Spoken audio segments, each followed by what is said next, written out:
Hello everybody. Good morning, good afternoon, or good evening, depending on where you're joining from.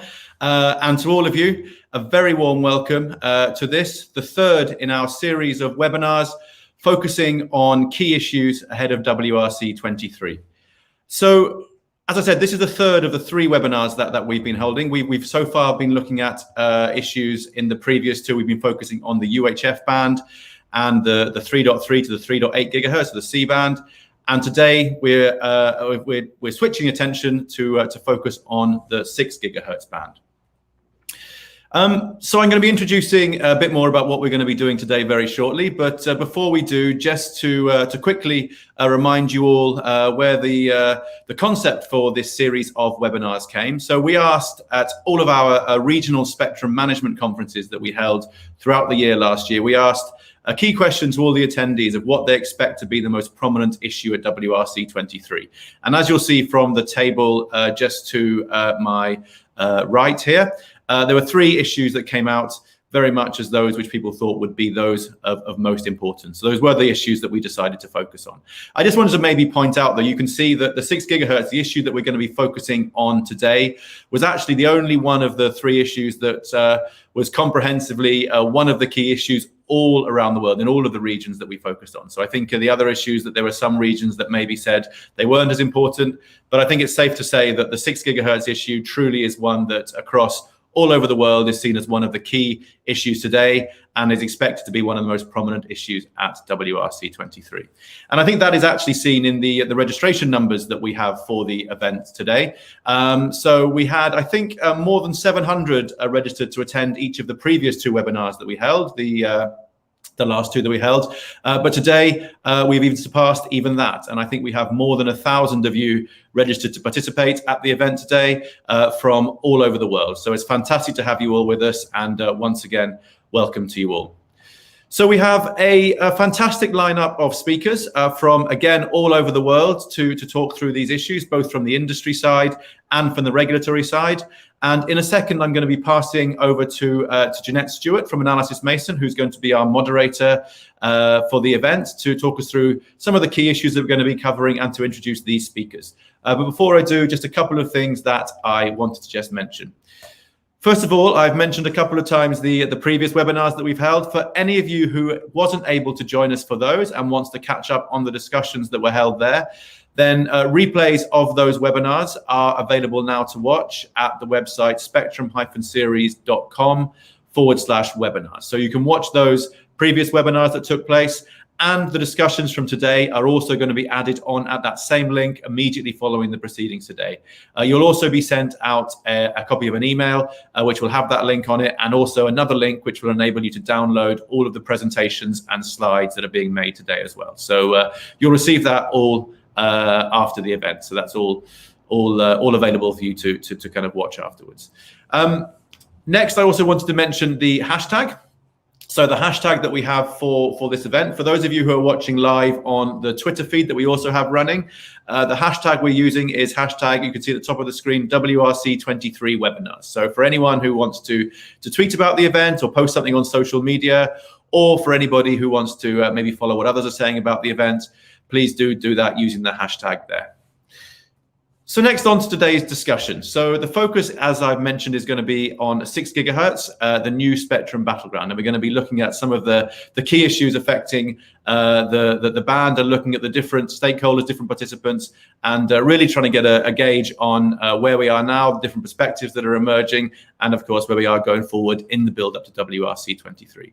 So I'd like to say, first of all, a massive thank you to all of our sponsors and partners who've been part of this event. So you can see the logos for all of our partner and sponsor organizations on the screen next to me here. Once again, we really do appreciate everyone's support. These events wouldn't have been possible without the support of these organizations. So a huge thank you to all of you for making this possible. And maybe then to move on to the schedule that we have running today. We have the schedule here. We have just over 2 hours in total to cover the issues.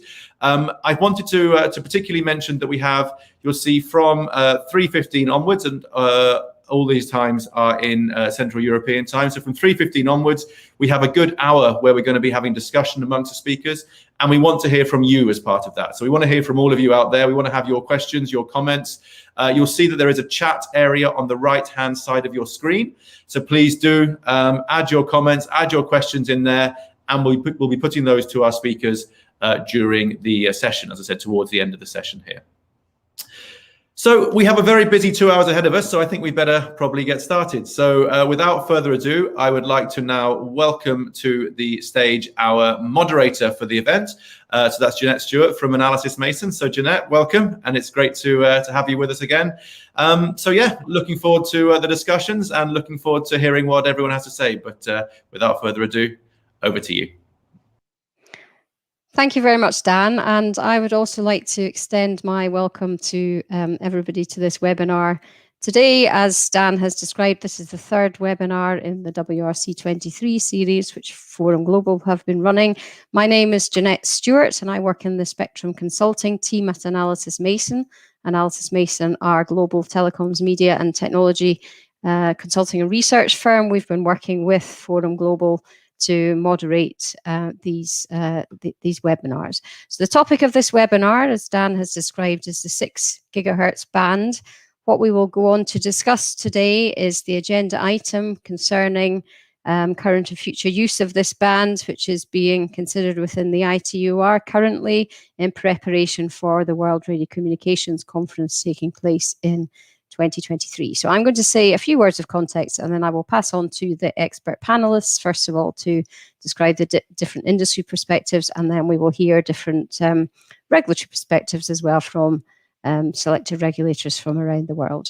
So moving on to the next slide, please, Dan. We can see on this slide that in the 6 gigahertz band currently, the primary allocations are for fixed satellite and mobile services.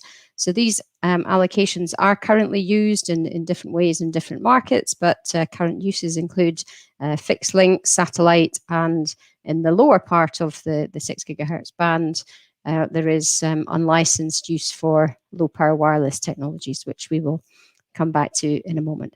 The fixed satellite allocation is for Earth to space links, and this combines with spectrum in the lower C bands from 3.8 to 4.2 gigahertz, which is the space to Earth link pair. We did discuss the C-band spectrum, in fact, in the second webinar in this series. Of course, there are different satellite types of use in this band. There are also non-GSO MSS feeder links, and Paul Diedman, in his presentation on behalf of the Satellite Operator Association, I'm sure will go on to this in more detail. Moving on to the next slide, please. What is becoming apparent is that there are already a diverging sort of range of licensing approaches and therefore technologies that might use parts of the 6 gigahertz band. We're currently seeing a situation where there is a split between some countries who have opted to make the entire 6 gigahertz band available for unlicensed use ahead of the WRC-23 discussions. This unlicensed use might be suitable for technologies such as Wi-Fi, for example. In other markets, there's still either an intention to participate in the studies for WRC-23, and in some markets there have been indications that studies are ongoing to make the entire spectrum available for licensed use. In terms of the actual licensed use, that would be licensed mobile systems or international mobile telecommunications.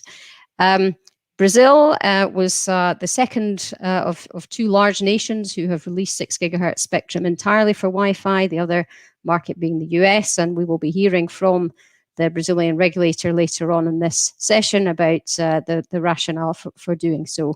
On the other hand, in terms of possible demand for more licensed spectrum, we're seeing obviously escalating mobile broadband data demands globally. We have seen initial introduction of 5G networks in some markets using the C-band spectrum around 3.5 gigahertz. And so with an expectation of growing demand for 5G networks, there is a potential for additional spectrum requirements, and 6 gigahertz might be an interesting and suitable band for that.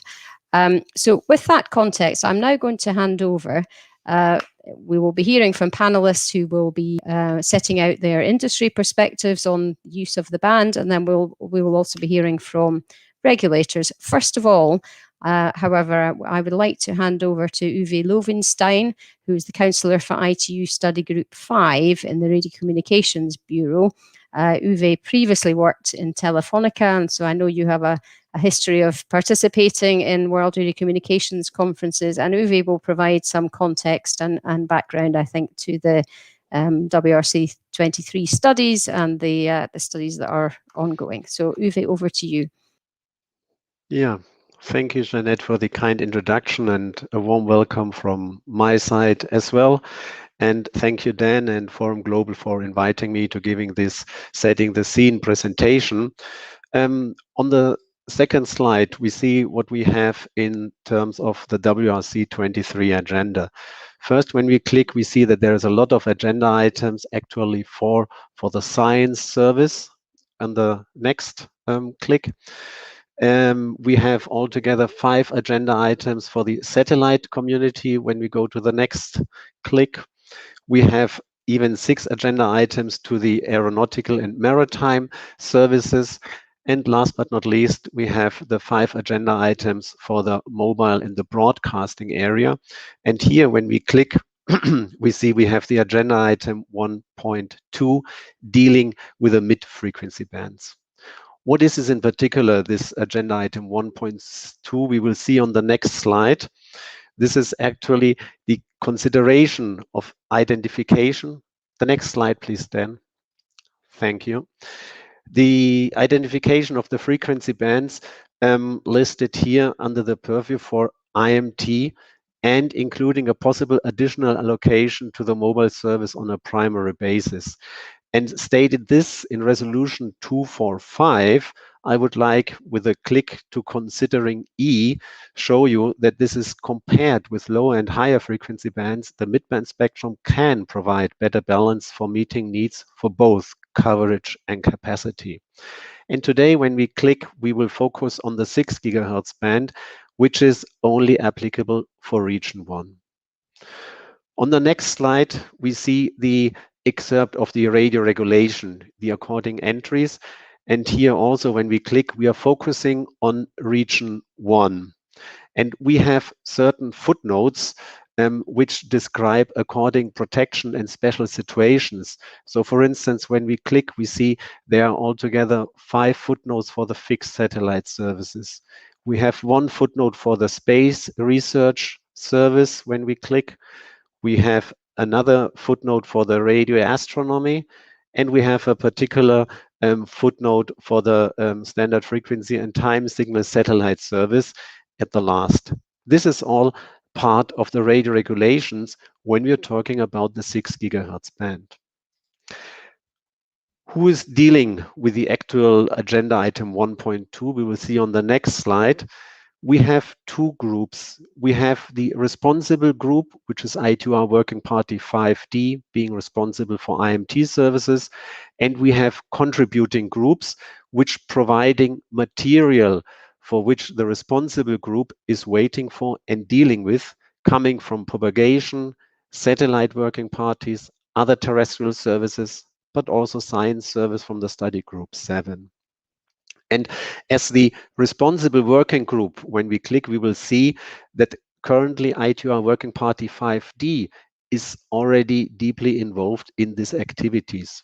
At their last meeting, Working Party 5D has started to discuss to review initial material, but 5D is still waiting for input from the contributing working parties, which we expect before the 23rd of July. Very newly and just actually uploaded today are the results from the correspondence group activities on the IMT parameters and technical characteristics, which can be found as a new input document to the 5D. For your convenience, I provided the reference, which is document 586. In parallel, there's a meeting report from the last meeting. There's a detailed work plan on this agenda item. And we have also in Working Party 5D a current working document on sharing and compatibility studies for the IMT systems in the frequency band 6 GHz, which all 3 documents can be found in the according attachments of the chairman report. And I think interesting is the next meeting of Working Party 5G, which is going to happen from the 7th to 18th of June this year. Again, like all the meetings so far in this year, in a virtual form. With that, I think we are looking very much forward to see how this responsible working party is dealing with.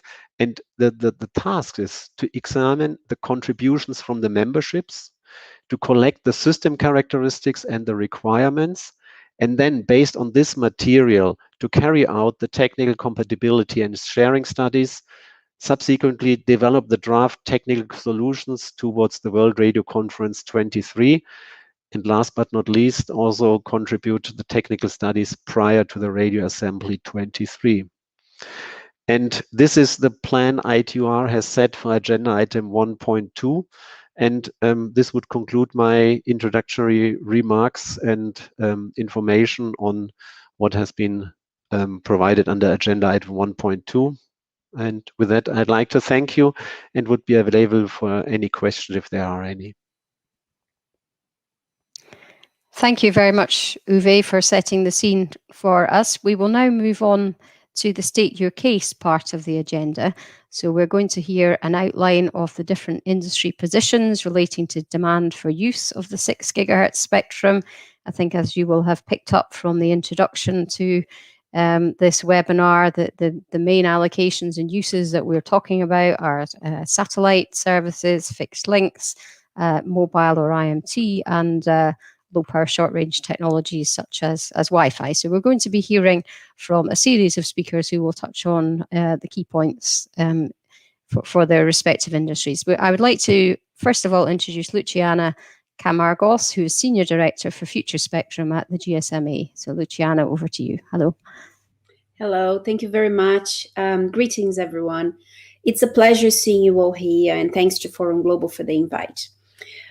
Today, we want to explain the great prospect of the 6 GHz range offers to drive mobile connectivity forward in your country, boost capacity, and reduce costs. Getting 6 GHz right will have a major impact on 5G's future. So next slide, please. The GSMA is first and foremost an association of mobile operators, and as such, we're acutely aware of the role of affordability plays in driving up the use of broadband. This means covering the right areas with the right spectrum. We always talk about it. Low, mid, and high band spectrum play a complementary role, and we're talking about 2 of those groups at this WRC, while WRC-19 covered high capacity millimeter wave spectrum already. So this is the holistic approach that is required. In this case, citywide mid-band spectrum is being discussed at WRC-23, and this presents an opportunity to expand digital inclusion. We have discussed with all of you the benefits that 5G can bring in terms of education, employment, health, and other issues. With these benefits come a risk that people without access to these services become increasingly marginalized. This means that all of us have a responsibility to ensure that 5G is for all. The decisions made on mid-band spectrum are a big part of this, we believe. The 5G launch is the 3.5 GHz range in most countries. That's what we have seen. This will see the first instances of 5G and serve the new wave of smartphones that are coming onto the market. Enhanced mobile broadband is something we all understand, and this will be one of the earliest applications for 5G, often used at 3.5 GHz range. The expansion of 5G is then what we have come to discuss today and how is best served. 90% of our operators, as you can see, think that the 6 GHz range is high priority for this 5G expansion. Next slide, please. 6 GHz is being treated differently at the ITU in different regions, but for us, it remains the clearest pathway for affordable 5G expansion on a global basis. It is also the only available band in many cases. As countries begin to maximize the use of the 3.5 GHz range's extent for broadband, we need to see where the full range of 5G applications will be served. 6 GHz is the clearest option for broad expansion. The 2 bands are interlinked. Less 6 GHz mean more 3.5 GHz, and we need to be frank and keep these facts on the table. We need to get mid-band right. Harmonizing mid-bands to give sufficient channel sizes can have a huge impact on broadband cost. And at the same time, we can drive forward new 5G services with better access to spectrum. There are decisions being made all over the world on this issue. We'll hear them today. And they need to focus on market metrics. There has been lots of talk of Wi-Fi 6E using this frequency, but a lot of unanswered questions. Here are a few of those questions. Firstly, we need to talk about how creating a band for unlicensed is not an easily reversible decision. Once the equipment is out there, it's there to remain. So we have to ask, how much unlicensed spectrum is needed and why is it needed? Where is it needed? We know how disruptive historical assignments can be, whether MMDS or WiMAX. Are you sure that there is a demand for Wi-Fi 6 in the band, or are we going to look at a long-tail cleanup operation in 5-10 years down the road? Another WiMAX. What will be powering the Wi-Fi? What is the state of your core network and who will be paying for the fiber? Who is making that investment in fiber to bring all these unlicensed systems into use? In a 5G environment, how does reaching homes with fiber relate in terms of affordability? Will wireless FWA solutions provide a better price point? And if so, what spectrum will they use? Finally, how is backhaul protected? Our operators have fixed links in this band all over the world, and yet we have no studies showing that Wi-Fi 6E and backhaul make a good mix. Outside of fiber networks, we'll need to connect homes via 5G FWA before they can even use Wi-Fi 6E, and there are no studies that show that connecting these won't interfere with the very networks that they're trying to connect. Licensed 5G is the path to creating high reliability industrial-grade connectivity. You can't just allow Wi-Fi in the band and expect us to shrug and hope it will be okay. Reliability for the critical industrial applications of 5G means licensed. Next slide, please. So there are a lot of questions still to be answered. We ask that regulators look at 6 GHz in relation to your markets. If a fiber optic cable is connecting every home and every business, then for sure some Wi-Fi spectrum is valid. If fiber is not universal, then serious questions need to be asked about how to keep gigabit broadband for all and not just the lucky few who have means or the money to have access to fiber. That will affect the amount of mid-band spectrum that is required for IMT, but in all cases, more will be required.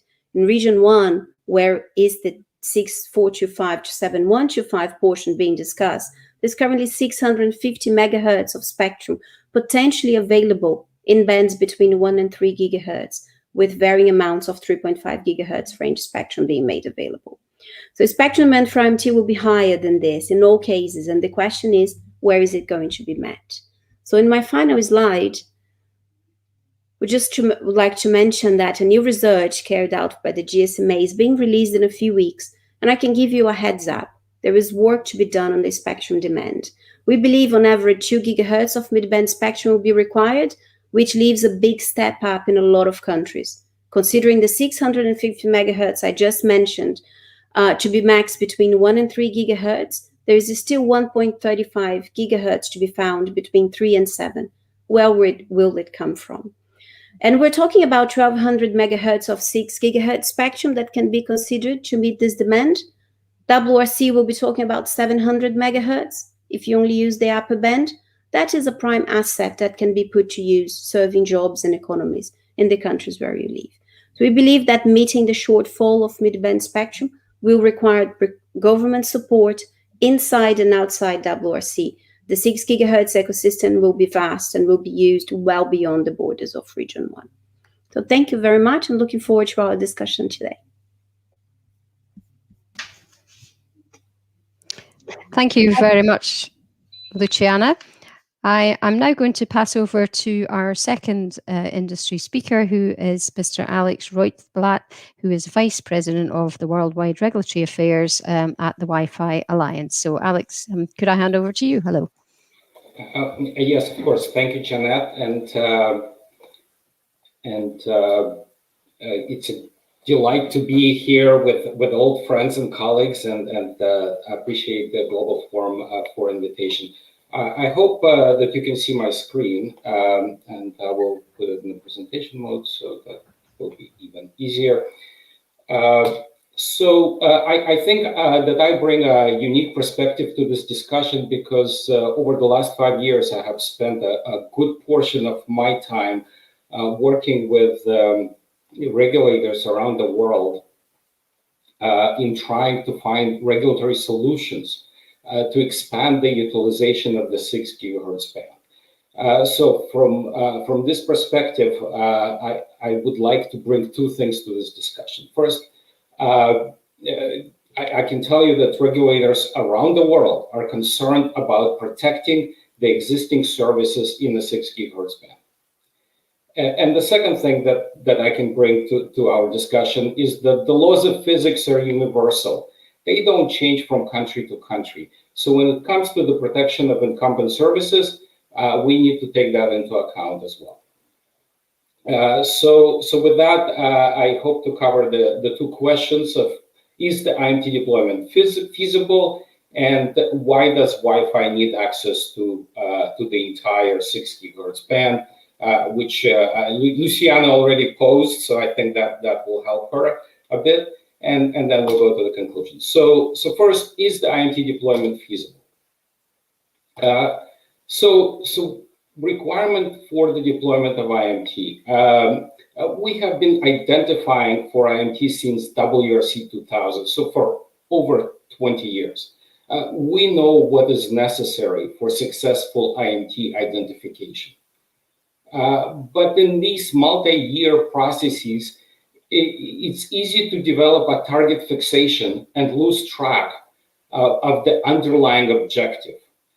So I think it's helpful to step back and consider what does it take. So of course, coexistence with incumbent services is imperative. But what does that mean? That's interference protection of incumbent services from IMT, but also interference protection of IMT from the incumbent services. It's a two-way street. And of course, ensuring the regulatory protection in a framework that it enables commercially viable IMT networks. And what I mean by commercially viable, that they should be implementable and function as commercial networks that are able to deliver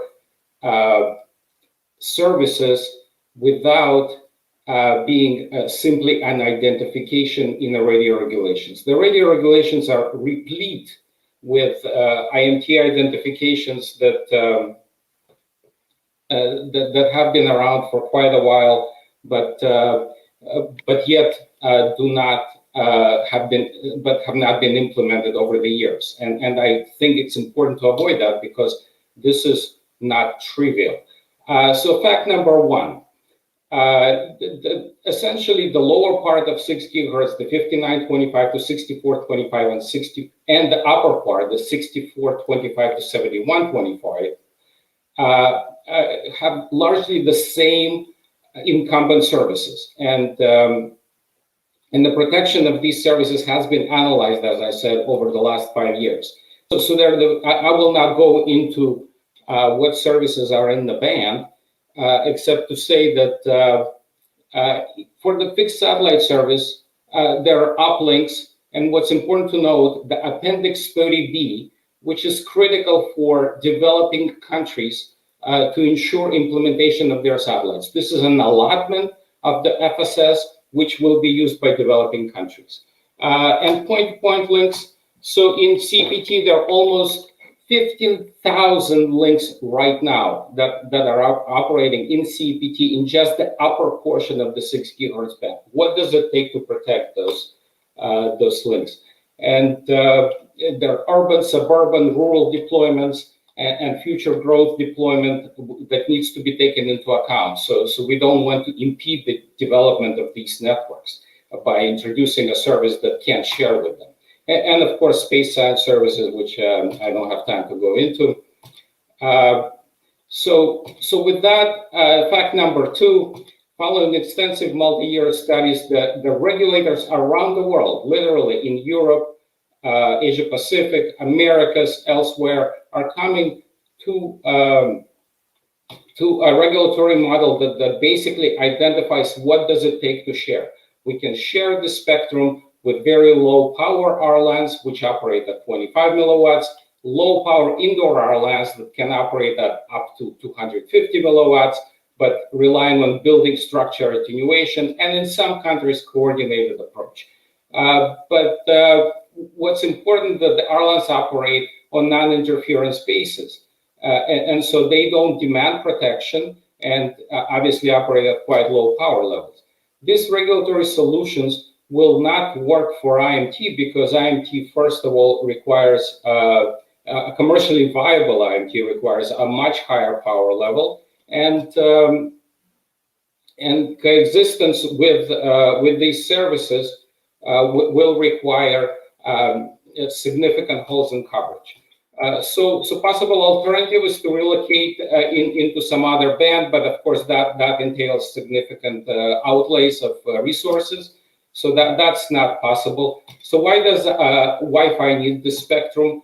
Because relying on dynamic random access and contention-based protocol requires multiple channels. The future generations of Wi-Fi will require 320 megahertz channels. And these 320 megahertz channels can't fit into 500 megahertz at multiple bases. Sorry. So with that, it's important that 1200 megahertz be available. And I will quickly go to the conclusion that IMT identification is not feasible on a commercial basis, while Wi-Fi definitely needs more than 1200 megahertz of spectrum. Thank you very much for the time.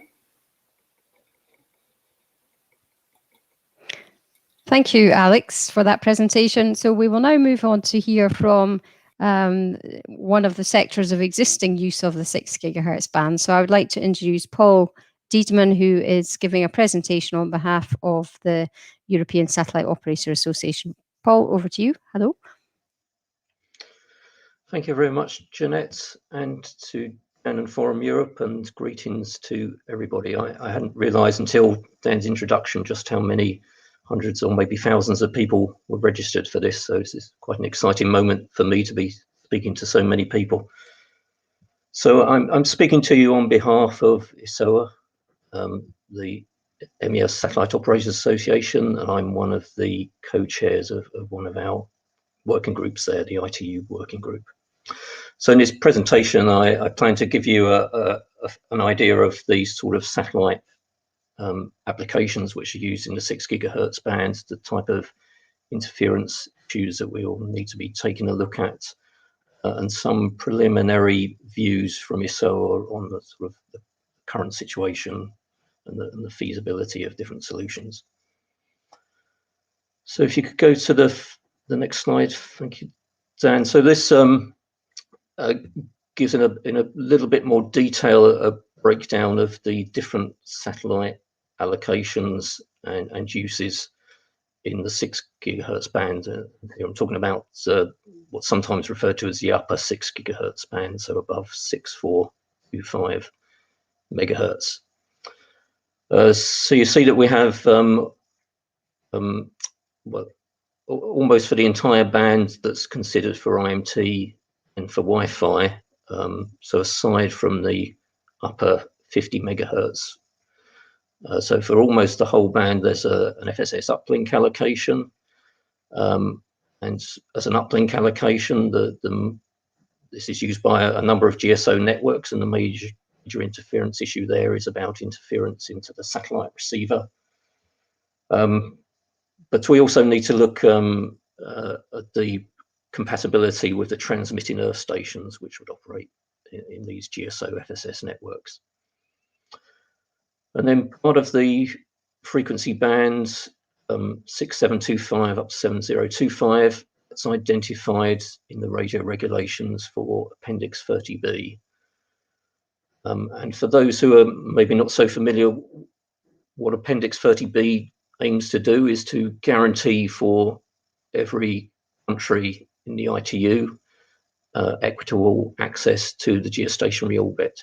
So for this band and corresponding downlink band and some KU band spectrum, for every administration, there's a particular GSO orbital location and a number of allotments, so frequency allotments and technical characteristics, which are preserved for every administration.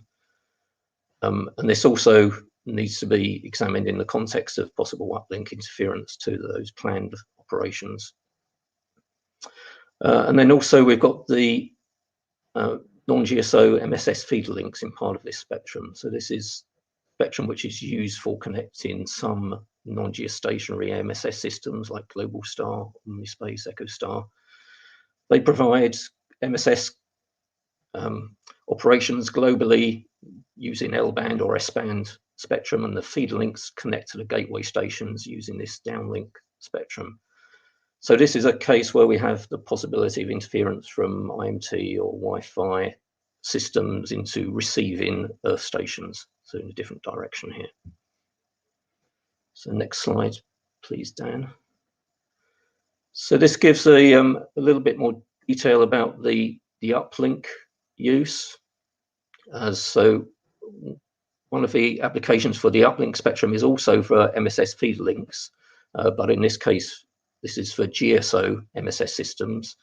So for example, Inmarsat operates using the L-band spectrum, but the feeder links to connect the satellite to the gateway station, the uplinks are in this part of the 6 gigahertz band. And of course, that means that interference to the satellite can effectively wipe out or terminate the entire L-band use of the satellite if we're not careful. So in addition to that, there's a lot of, there's the national systems, and I mentioned under Appendix 30B, but also a large number of commercial FSS systems used for video and broadcast type applications. This is also a popular band for telecommand, so for links to control the satellite, which again are very important, even if the spectrum requirements are not so large. And then for the characteristics of the satellite, we have global beams, and you see a picture of a global beam footprint at the top there. And that illustrates that in that particular example, you can see almost all of region 1 and region 3 are covered within the footprint. So the interference is an aggregate of the interference from all those countries. In the lower diagram, if you can see that, it shows a regional beam that shows that all of Africa and Europe would be in the beam. And in some cases, you see that the sort of angle to Earth there's a very low elevation angle to, for example, European countries in that beam, which will be quite important when thinking about the interference coming from example, from mobile base stations, which kind of radiate their power towards the horizon generally. So all of these applications continue for the foreseeable future, and of course the use of the Appendix 30B has a kind of particular kind of political nuance that we've not experienced in, for example, in the lower 6 gigahertz band. So next slide, please, Dan. So this just gives a quick look at some of the interference analyses which have been done previously in the lower 6 gigahertz band. So on the IMT side, there have been studies conducted in the ITU which have come up with sort of pretty stringent power limits and deployment limits on IMT to protect the satellite uplinks. And that's with satellite characteristics which are quite similar to those we find in the upper 6 gigahertz band. And then for the RLAN side, again, of course, there have been a lot of studies done in the lower 6 gigahertz bands, and again, the satellite characteristics are similar. So that's led to the need for some deployment and power restrictions also on Wi-Fi systems to provide compatibility with satellite use. One thing that's not been addressed before, as I mentioned, is the interference to the receiving Earth stations. So that's a new element to be taken into account in both IMT and RLAN. So finally, on the last slide is a quick summary of the current situation as we see it. That there's the satellites use, which is FSS and MSS, will continue for the time being, and it is important to be protected for that use. That includes the planned bands, MSS feed links in the uplink and the downlink direction. Our feeling is that something like the Wi-Fi kind of low power licensed unprotected use could be compatible with satellite use, provided that protection of the Earth station, receiving Earth stations, is managed. Frankly, we don't really see how it could be possible for IMT to operate in this band and still be compatible with satellite use based on the previous studies that have been conducted. That's it. Thank you very much. Jeanette, to you. Thank you very much, Paul. So finally, our last speaker in this industry session is Erik Catastro. So I'd like to invite Erika to the screen. Erika is Director for Government and Industry Relations at Ericsson. But Erika, I understand today that you are presenting on behalf of 4 vendors: Ericsson, Huawei, Nokia, and ZTE. So I will leave you to describe that. Over to you. Hello. Hello, good morning, good afternoon, good evening, everyone across the world. I'm part of Ericsson, and here I'm very happy to be representing some of my colleagues from Ericsson, Huawei, Nokia, and ZTE. Next, please. So let's start by looking at a little bit of the needs for spectrum for IMT. As the GSMA has already mentioned, there is a need for a spectrum in the mid-band range, and it's estimated that it's between 1 and 2 gigahertz by 2025 to 2030. And why we are looking at 6 gigahertz? It's not a very strange band to look at, because there are not so many available spectrum bands at the moment. 6 gigahertz indeed provides large contiguous blocks. We are talking about a 700 megahertz that is being discussed at the WRC-23. And this band has also similar performance as 3.5 gigahertz. Of course, that requires technology enhancements to compensate for the propagation loss. As you can see in the figure here, there is where we show the similarities between the 3.5 and 6 gigahertz in terms of performance, which has been done with some trials in the upper 6 gigahertz. And I'd like to mention that additional trials are ongoing, and they are planned for the second half of 2021, and they will include both performance and sharing with incumbents. Next, please. Now, of course, IMT needs spectrum, and we also understand that other technologies need spectrum, in this case, Wi-Fi. And both of these technologies, IMT and Wi-Fi, are indeed key for society. They both play key roles. And as such, we actually don't see the 6 gigahertz as the battleground, but we do see the 6 gigahertz as an opportunity to just give a balanced spectrum allocation to ensure that both uses are possible across the mid-bands. Next, please. Now, when taking decisions on the 6 gigahertz, there are a couple of facts that we would suggest to consider. And if we start looking at this picture from the upper left, first thing to consider is that the Wi-Fi offload to MNO Wi-Fi networks is actually decreasing across the timeline. So if you look at 2015, that was quite some offload, and you can see how much it has decreased compared to 2020. A second fact that we need to consider is actually how much fixed broadband is the country that is releasing a spectrum having, because of course releasing a spectrum for unlicensed usage, that requires that there is enough fixed broadband capabilities. So looking at the fixed broadband and the fiber penetration in Africa is 1.3%, in Middle East is 28%, in Europe is 36%, for example. And we know that if you look at Europe, for example, 26% of EU households have more than 100 megabit per second that is being allowed by fixed broadband. While with Wi-Fi 6 and 6E, we are talking about speeds of 9.6 gigabit per second. So we need to always consider if we will be able to reach such a performance that is being promised by the technology, by the fixed network. An additional thing to consider is the use cases that are going to be delivered with 5G NR or with Wi-Fi. So if we look, for example, at the Industry 4.0, while 5G NR will address all the high reliability and low latency use cases, this is not possible, of course, with one technology that is of an unlicensed nature, which is best effort. Next, please. Now, something that some of my colleagues have touched upon is also sharing between IMT and the incumbents in the band. And of course, this is one of the keys for being able to allocate the spectrum for IMT. And if we look first at the fixed service satellite, which is one of the incumbents of the band, in 2015, there were studies done towards WRC-15. However, there has been a lot of change for IMT between 2015 and 2021 today. Mainly active antenna systems have come up to the 3GPP technology family, and that plays a key role in the terms of coexistence. And there are, of course, there has been other enhancements in terms of models for clutter loss, building entry loss, and propagation.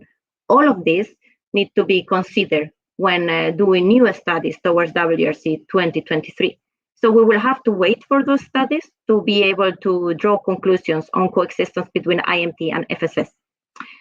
When we look at fixed service, on the other hand, this is a very national, it's a particular issue because each country have their own situation in relation with fixed links. So the density of fixed links is very different, both within the lower and the upper 6 gigahertz, but also among different countries in the world. And because of these reasons, coordination is really a case-by-case decision. Such coordination, if we look at fixed service and IMT, we believe that it's possible because of the actual license nature of both of these services, IMT and fixed link. As an alternative, of course, there is also always migration of fixed links to another band, but this is always up to the operator decision. They may decide that they need more spectrum for 5G rather than for fixed links and moving their fixed links. But that's anyway an operator decision. Next, please. Since there are decisions ongoing around the world on the usage of this spectrum, we believe that it's really important to consider when having decisions for Ireland or IMT, that it's very important to keep on doing efficient use of the spectrum. And as such, the Ireland regulations will need to always be technology neutral. They always need to ensure that they will fulfill their local regulatory decisions, which means that a device that is going to come into a country where it cannot transmit in the whole band, it shouldn't transmit in the whole band, only where it's allowed. And in addition, it's really important that devices that are going to a country where only the lower part of 6 gigahertz is allowed, that there is always receiver characteristics to always ensure that there is efficient use of the spectrum. And it should not put undue restrictions on the deployments of 5G NR above 6425 megahertz. Next, please.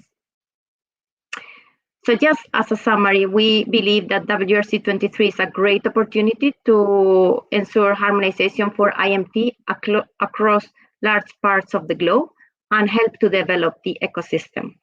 For the lower part of the band, we believe that consideration needs to be done on a country-by-country basis. And with that, I will finalize my presentation. Thank you very much. Thank you very much, Erika. And I would like to thank all of the industry panelists so far for setting out the key alternative industry positions.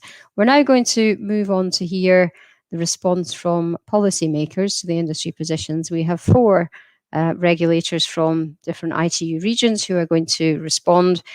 First of all, I would like to introduce Tak Yin Poon, who is with Ofcom in the UK, and he's also the coordinator for Agenda Item 1.2 on behalf of the European countries in CPT. So Tak, over to you. Hello.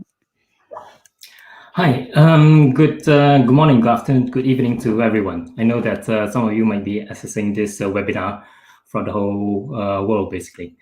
First, thanks to Forum Europe for inviting me to this webinar. I hope everyone is safe and well. As Jeanette mentioned, I'm from Ofcom, the UK regulator.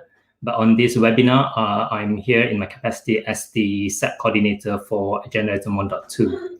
So I think from our side, for the last few presentations, it's very good and quite enlightening to hear the views from the industry, their plans, their opportunities, and how they can coexist, or how difficult they can coexist with each other. It's kind of real stimulant for discussions relating to this mid-band. But so sorry for stating the obvious, that there is a lot of interest on these mid-band frequencies from the IMT community, Wi-Fi, the incumbents, predominantly the fixed service and FSS, but not to forget the space science community in the SRS, space research.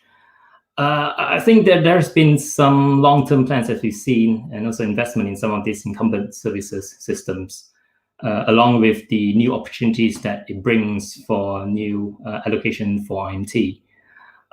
For those who has been following the development in CPT discussions, for example, ECCPT1, you know that the draft CPT preliminary positions is still still being decided for these frequency bands, and I think we're still in very early days in deciding what's the right course of action would be from the CPT perspective. Although we are already 1.5 years into the study cycle. I think within CPT, I think we know that there are some existing users in this frequency band, as we have seen in the previous presentations.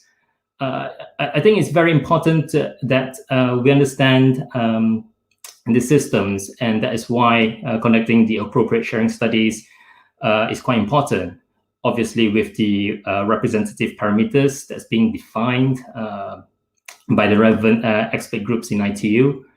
And then once there's these parameters and the studies will be done, once the studies are done, we will have a clearer idea on what the coexistence situation would be. And then for us in Europe to prepare ourselves to see what the right position would be going into the conference. So I think that's mainly the what I want to say. But I think there are kind of a few important dates in our mind, which I like to share and just point out, as what Uwe have said. The parameters, the discussions going on, and finalizations of those parameters to do the sharing studies. If I get it correctly, the deadline for those parameters submissions, finalizations is on the 23rd of July, which is in a couple of months' time. Some of these parameters are still have some discussions still to go. And then obviously the next ECCPT1, where we're going to discuss this agenda item, will be in September. So this is past the deadline for the parameters. So maybe we'll see some preliminary studies there. And then obviously 5D, that's a 5D in next month. But the first 5D meeting that we will see potentially the sharing studies with the parameters that's been finalized will be in October. So I think those are the kind of key deadlines from us. And also in CPT, we have been quite engaging in all these sharing studies. And we are quite up to date with what is going on in CPT itself, and also in other regions of the world. So I think that's from me for this initial part. And back over to you, Jeanette. Thank you very much, Tuck. So moving on, our next presenter from the regulators is Agostinho Linhares, who's Spectrum Manager for Orbit and Broadcasting Division at Anatel in Brazil. So welcome, Agostinho, over to you. Thank you, Jeanette. Greetings for everyone, and thank you for Europe for inviting me. And I would like to say that Brazil recently identified the 1200 megahertz for wireless access systems, including radio LAN, in which the main technology is the Wi-Fi 6E. Our new regulations allows the use of low power indoor and very low power that can be indoor or outdoor. We reviewed the US and European studies in these bands, or part of these bands, and consider that no further studies would be needed for such scenarios. We have a clear indication that in the future we also have standard power controlled by an automatic flex coordinator. This includes the possibility to have outdoor new radio unlicensed. So we can have also part of the 5G using this band as unlicensed. Brazil also considered that with the additional spectrum release in the 1 to 6 gigahertz band in Brazil, more specifically changing the 200 megahertz available in the 3.5 gigahertz to 400 megahertz available for public networks, and an additional 100 megahertz available for low-power private networks using IMT, and releasing the 4.9 gigahertz bands or portions of it, we will solve this mid-band spectrum requirement.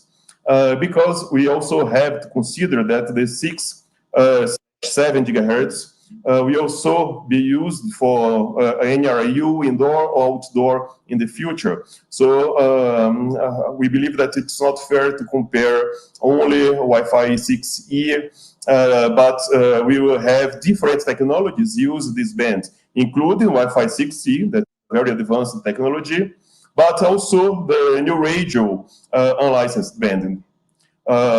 We have more than 10,000 point-to-point links in the 6 gigahertz band. C-band uplink include Appendix 30B and few C-band downlink earth stations in Brazil.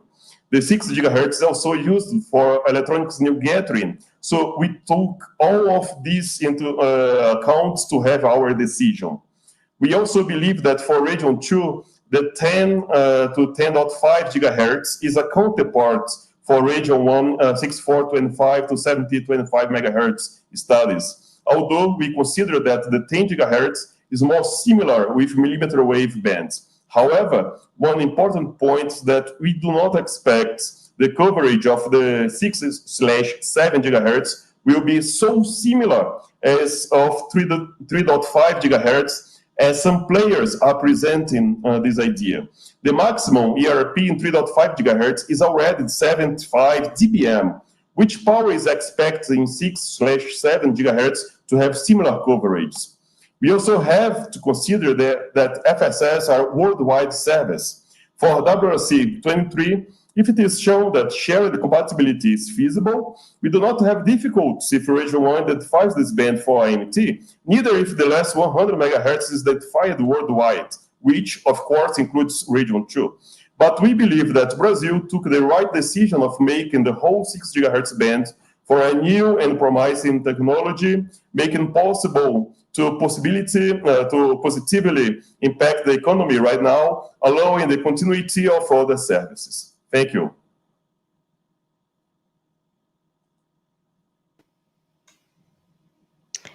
Thank you very much, Agostino. I would now like to hand over to our third regulator. So could I welcome Asaju Oluwatun, who's Director of Spectrum Administration at the Nigerian Communications Commission, NCC. So Asaju, over to you. Hello. Yeah, thank you, Jeanette, and good day, everyone, irrespective of our locations. First of all, let me thank the organizer of this webinar for inviting us to make some contributions towards our drive of effective utilization of the 6 gigahertz. Like it has been mentioned by various speakers and some of the policy makers, the 6 gigahertz band is of interest globally, basically arising from its capacity in terms of coverage and capacity.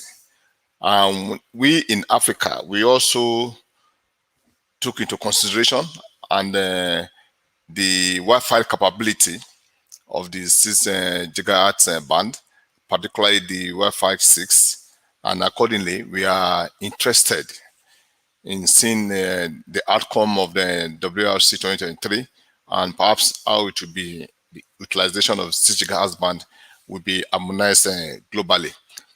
Presently in Nigeria, and as defined by our national table of frequency allocation, we are using the band, both the upper and the lower band, for both for fixed and also for fixed satellites.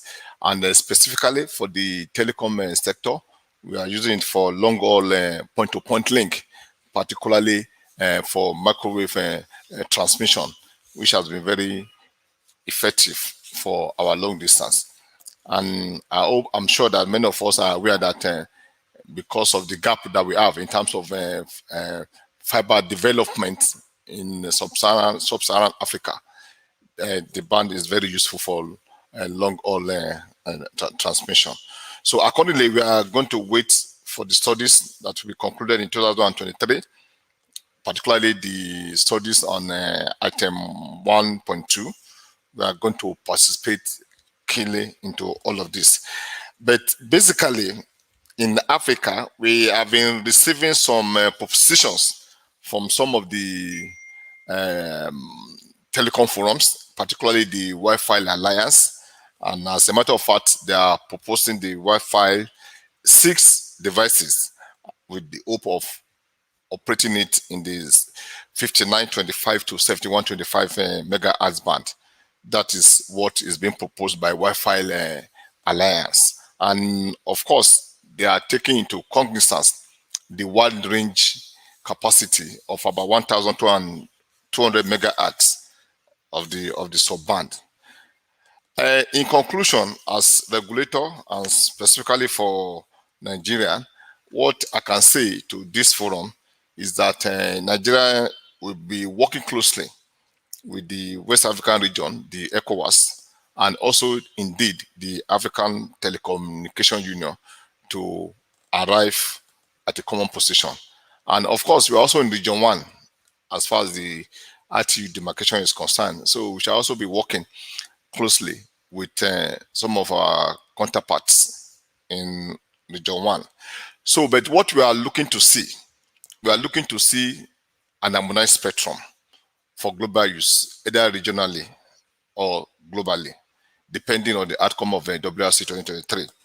We are also looking of the possibility that we are going to benefit from the economy of scale by the time we arrive at our positions. And consequently, this one will also lead to the availability of radio equipment and also invariably lead to possible costs of relocating the equipment services. Because as we speak to you, we have some operators in the band, and whatever it is agreed in future, some of them will need to be relocated. And consequently, the regulator or the government will be ready to pay some compensation to move them to other portions of the band.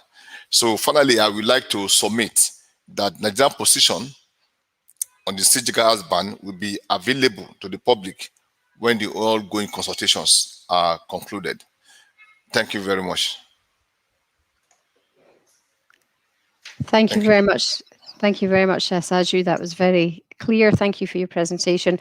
So finally, I would like to introduce from the Frequency Planning Division at the Bureau of Radio Regulation at the Chinese Ministry of Industry and Information Technology, Fanseng Zheng. Mrs. Zheng, over to you. Hello. Hello, and good morning, afternoon, evening to everyone. It's my pleasure to have this opportunity to join this online discussion on 6 GHz band. First, thanks the host of the Formula Global for the invitation. Yes, I hear very clearly the previous speakers, and some of them I was agree with them. And here I want to give some information about China. We know that from the quarter of 2017, we studied, we assigned totally 680 megahertz bandwidth for 5G system to deploy the 5G system in domestic. And now we have reached, we have the 5G mobile terminals users connected connections reaches 280 million. And also the domestic market 5G mobile phone shipment reached more than 21 billion. And also more than 5 types of 5G terminals get a certification now. So compared with the 5G, why we need 6 gigahertz for IMT? I think that among all kinds of successful application in 5G, we found that more and more convergence of ICT and 5G technologies for industrial internet scenarios. Yet for this kind of scenario, we need some procedure to protection. We thought that in China, it's very clearly that if this frequency band no need authorized, that means there is no protection for the application. But for some industrial internet scenarios or other application, they do need some protection of other legal radio services. So compared with Wi-Fi, IMT has a high reliability and no latency. And this is very important for some application. And but why is 6 gigahertz? We think that this frequency band has some advantages, such as good propagation property and large contiguous bandwidth with 5G, and also have a trade-off between capacity and coverage. And also compared with the millimeter band, this frequency band leads lower costs. Of course, we know that for 6 gigahertz band in China, we have some other services deployed, such as the satellite services and also fixed services. We think that together with the agenda item, the WRC-23, the agenda item 1.2, we will focus on a sharing study. And we think that based on the conclusion, we can get some get some solution for this. And also for, we have the same situation in 3.5 gigahertz band in China. And we have spent 3 years to resolve this coordination, and we establish a coordination procedure, protection stance, and technical RF specifications such for 5G. And till now, we have finished 95% of affected Earth stations in 3.5 gigahertz bandwidth, and most of them has completed the technical update. So I think that and another information I want to share, express is that from our opinions, it usually takes a long time to prepare new frequency bands before releasing to MT operators. For example, for 3.5 gigahertz, we started frequency planning preparation after the WRC-07. And until 10 years later, we succeed to release frequency planning for 5G system. So we think that earlier planning for future MT spectrum development is recommended. And back to the 6 gigahertz in China, after the WRC-19 conference, we started up the revising national frequency allocation table based on the new vision of the ITUR radio regulation and domestic, also with the domestic requirements. For domestic level, we are considering to revise the national frequency allocation table with identification 6 gigahertz band for MT. And meanwhile, we are considering to promoting industrial chain merger by Nanchi 5G trail in 6 gigahertz band this year. So we think that so this is the development of 6 gigahertz now in China. And this is what I want to share with you. Thank you. Thank you very much for that presentation. So while everybody else returns to the screen, if I could just update the audience on what's going to be happening here. I'm sure the audience will have many questions on the presentations we've heard so far, so please be assured that we will come on to your questions shortly. What we're going to do first of all, however, is have an interactive discussion amongst the panelists here, and we will let all of the panelists here respond to what they have heard. Clearly, we have heard a very diverse range of situations. We have countries where a clear decision and rationale has already been determined. So we've just heard that in China there is a 5G trial and intended development of 5G in the 6 gigahertz band. In Brazil, we've had the decision to allocate the entire 1.2 gigahertz and 6 gigahertz to Wi-Fi 6. Within the countries in ITU Region 1, we've heard from Europe and from the Nigerian Communications Commission. Both have indicated that they would like to wait for the outcome of the WRC-23 studies. So clearly we've got a very wide range of situations. Could I start just with the question from Asaju? I think you have raised the first question here, so I will let you introduce your question, but I think broadly your question is, given the divergence that we're seeing already, and also the divergence in the WRC-23 agenda itself, and the fact that the 6425 to 7125 is only under study in Region 1, and the rest of the world it's the 7025, 7125. I think your question is to do with do you think that the use of the 6 gigahertz will be harmonized in the long run, and how might that happen? But Asaju, do you want to confirm that as your question? Yes, that's my question. You know, because we have gotten different positions from different policy makers and the industry stakeholders. So we want to see whether this, in the opinion of the panelists in this forum, how the trend will go. That's the first question. I actually submitted 2 questions, but that's the first part of it. Thank you, Jeanette. Thank you. So, I mean, could I ask, first of all, perhaps let's hear from the other regulators, first of all, before we move to the industry speakers. So, so Tuck and Agostino, what's your view then on this question about sort of long-term global perspective? Yeah, I think that's a very good question. I'll just take. I think it's obvious, and apologies for this answer. We don't know yet. So I think it's quite obvious that we need to do the studies that is in front of us, and then we know a little bit of what the situation would be.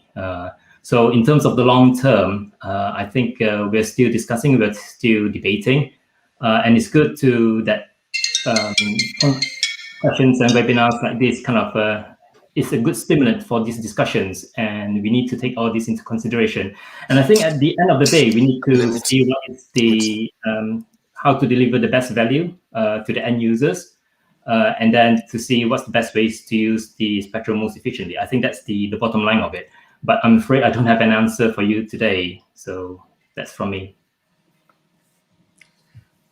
So, Jeanette, in my view, it will be very difficult. One of the objectives of World Radio Communications Conference and one of the objectives of ITU is try to harmonize radio communication solutions. So let's say a WRC would be more successful if you could have a unique solution for regions 1, 2, and 3. But what we saw in WRC-19 in terms of agenda items for WRC-23 was a very split decision, because we have specific bands for Region 1, specific bands for Region 2, and with this, I think that WRC-19 failed to harmonize. And after a decision is made, it's very difficult to come back and change that decision, because we will deploy networks, we will deploy solutions. So when you take a decision in the future to come back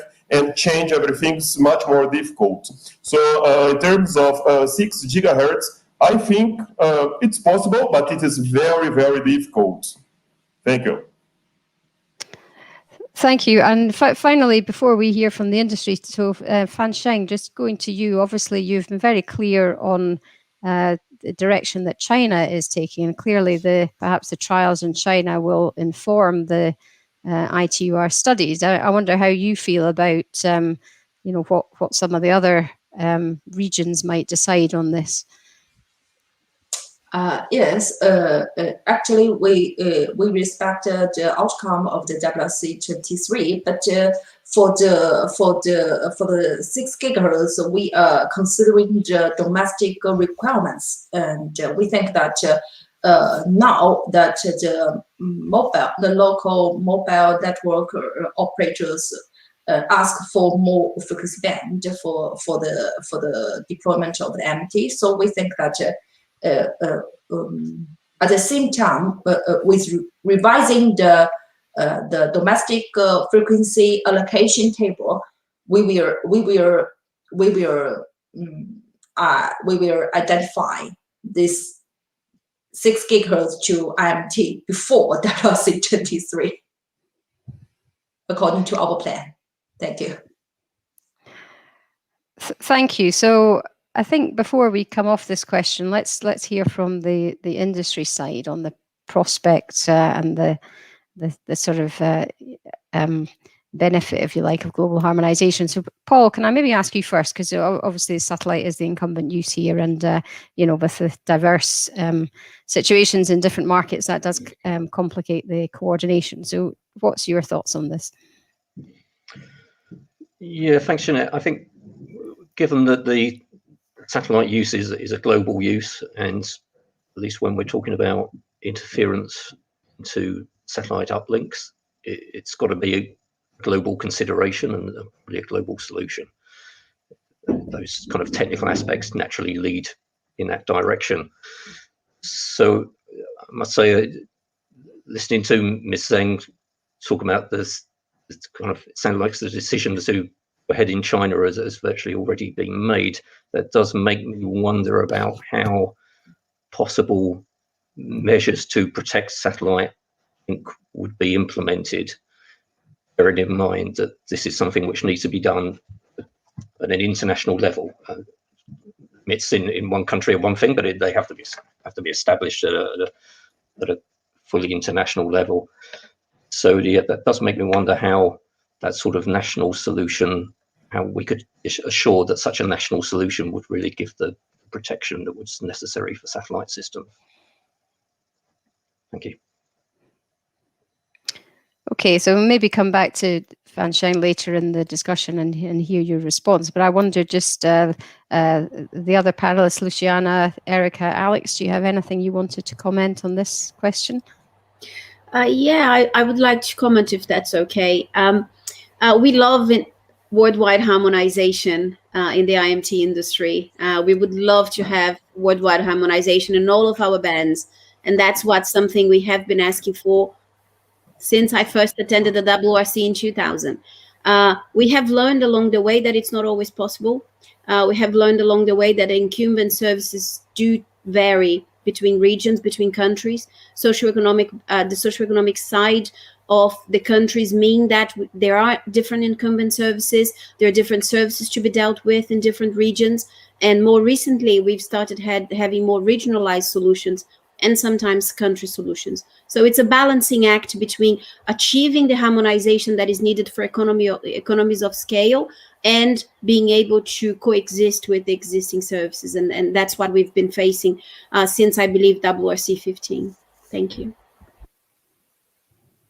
Well, Jeanette, maybe I can jump in just real quick. I would note that the countries are taking decisions right now. Almost every month, we're seeing an announcement from yet another administration in taking the decision to make this band available for Wi-Fi. Every time, everything from Brazil to Peru to Costa Rica to United States, just in the Americas, but then Saudi Arabia in the EMEA region and South Korea. The world is moving forward on this. There will be some countries that are still trying to decide and wait for studies, but all the studies are doing is basically coming to inevitable conclusion that sharing with high-powered IMT base stations is not feasible And at the end of the day, the benefits of the spectrum will be delayed simply because we're waiting for a decision of WRC, which will be 4 years from now. Thank you. Maybe I can also jump in, Jeanette, if that's allowed. Okay, that's good. Yes, so just to also react on Alex's comments now and the premature conclusions of what we are going to conclude on studies that we are still going to be doing. I think there is, of course, from our perspective, there is a good reason why to wait for WRC. And I think one of the good things with taking all this discussion in the ITU is, as Paul mentioned, the FSS is actually an international issue. So, of course, having a solution in the radio regulations is very good. And even if IMT identification is only for Region 1, we need to remember that anything that is written there can be taken by countries outside Region 1. So they can also implement the same rules to ensure coexistence. So that's how we can actually get global harmonization. Even if we only get IMT identification in one region, outside WRC, countries can decide what to do with the band because it's allocated to mobile. So we see that at the end, harmonization will be done as a mixture of inside ITU and outside ITU. And at the end, the very important thing, of course, is that there is an ecosystem out there that countries can always utilize if they decide to go for IMT. Thank you. So I think we will come back to, I think, the questions on the studies in a moment. And also, I think a few of you have also alluded to, this question about timing, about, the benefit of waiting for WRC-23 as opposed to making decisions now. But before we come on to that, maybe, Francine, can I just come back to you and maybe just ask the question that Paul raised, which just given the developments that you have set out for China, the concern that Paul has raised about sort of ensuring protection to the satellite uplinks in particular. Did you want to come back and comment on that? Okay, just one thing I want to make it clear that I mean that before the WRC-23, maybe we will revising the domestic frequency allocation table, but that not means the commercial deployment. Commercial, as we know, as I has previously introduced that, for example, for the 3.5 gigahertz in China, we spent 10 years to take it from the idea to the commercial deployment. So we think that we still need a long time, maybe, but we are to join the sharing study, follow the agenda item 1.2. But for the identification for the domestic frequency planning table, we are considering to complete this work before the WRC-23. Thank you. Okay, so does that mean then that your decision to sort of plan for license IMT in this band will take account of the WRC-23 decision? Is that what you're saying? You may sort of you would intend to go ahead with that decision, but sort of the outcome will determine the technical conditions. Is that what you're thinking? Yes, but for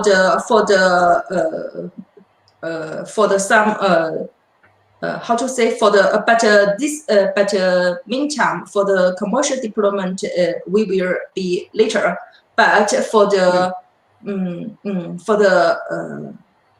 industrial chain merger, maybe it will be earlier. We are considering to make a decision this year. Thank you very much. So if we move on now, there's a question from Alex, I think, to Tuck, and it's a question about the European situation. So Alex's question, as you know, over the last few years, the CPT and European administrations, including Ofcom, have looked into the lower 6 gigahertz band. So there is this European decision imminent about the 5925 to 6425 megahertz band and making that available for Wi-Fi use. Alex's point is that extensive sharing studies were carried out in support of the lower 6 gigahertz. So recognizing that and the fact that essentially in Alex's question, the upper 6 gigahertz is a similar usage situation. Will the CPT take into account the results of the previous studies, or indeed what do you think we need to add in this time in order to resolve the upper 6 gigahertz question? Yes. So I think thanks to Alex for that question. I think within CPT, I think we work in line with the resolution 245, which means we conduct the necessary studies, and also this includes adjacent band studies if we need to, so as appropriate.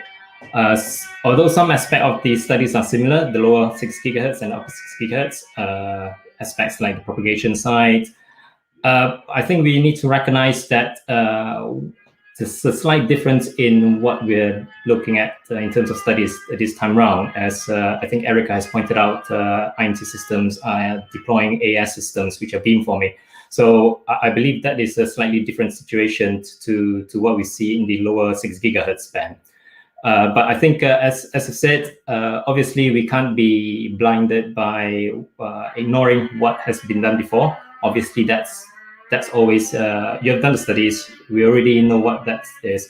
But I think it is important to actually focus our attention to the studies that we have in hand and the frequency band that we are looking at. Some of the propagation conditions are the same, similar, but there are some technical aspects that's slightly different. So I think we just need to be mindful of this difference. And the whole work that we're doing is in line with the resolution 245 that we crafted in WRC-19. Apologies for the background noise if you hear it. Yeah, it sounds like you've got a low-flying aircraft or a drone in your your office or something. Alex, just coming back to you, does that answer your question? Well, to some extent, and I wanted to take this opportunity to compliment Tak on the excellent work he's doing as a CPT coordinator. I read the brief, the CPT brief on Agenda 1.2 and always pick up a lot of information from that. But as far as the studies, as I mentioned in my opening remarks, the laws of physics don't change. And of course, we have spent a lot of effort in CPT studying this very sharing situation, how to protect the FSS, how to protect the fixed service. And we know what it takes. So unless there are plans to move all the services out and put IMT into the band, I'm not sure how we can come up with a different result. Thank you. So I think maybe, Erika, there's a question for you that I will come to in a moment. First of all, though, I just wanted to bring Paul in. Paul, you did mention in your presentation, of course, the upper 6 gigahertz does have additional complexities, different types of satellite use. So obviously the studies are not sort of light for light between the lower and the upper part of the 6 gigahertz. Is that correct?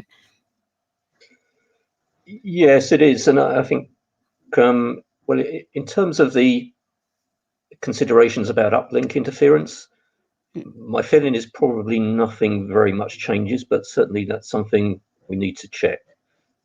Because from what we see, the characteristics, although there are some different characteristics in the upper bands, they're probably no worse to share with, or not very much worse than those in the lower frequency band.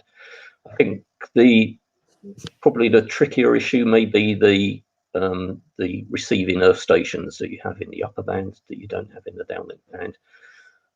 So yeah, I'm interested to hear from others, maybe Alex or maybe Agostino, about whether that was consideration in Brazil.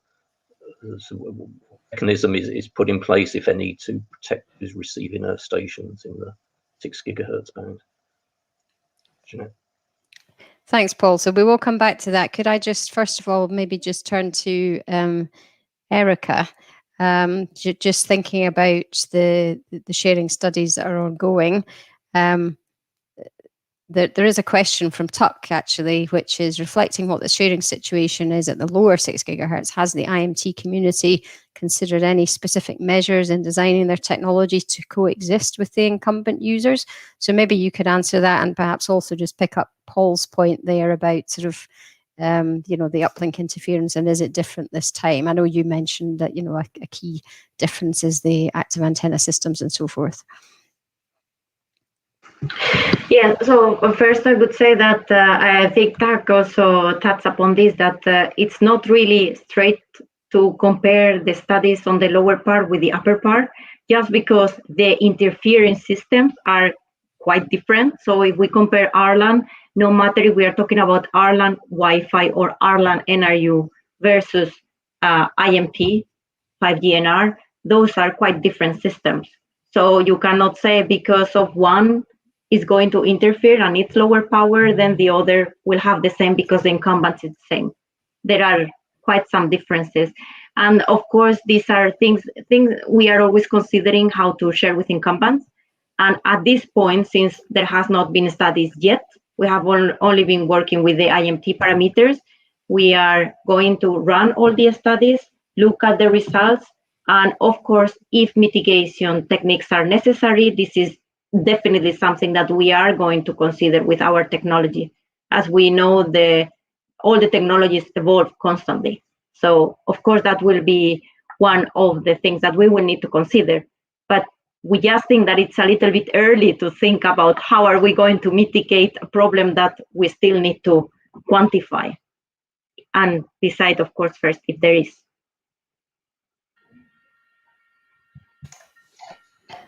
Thank you, Erika. So another question from Paul to Tuck.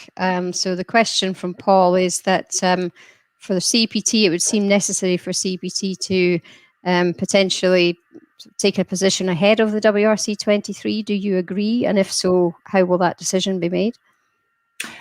Yes, I was just nodding, not that to say that I agree. I think that's a very good question, actually.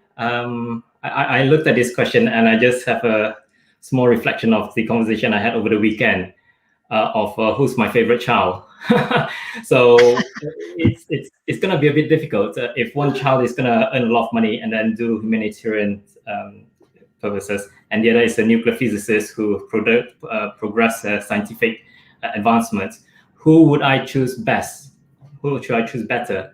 So it's always a difficult question. I think we need to, as I said all along, to let the studies being done first in terms of the IMT side of things, and then we'll have a better understanding of that situation. And as I mentioned just now in the earlier questions, at the end of the day, we just need to find the best way to use the spectrum most efficiently and deliver the value to our end users, whether it's mobile users, satellite users, Wi-Fi users, fixed link users.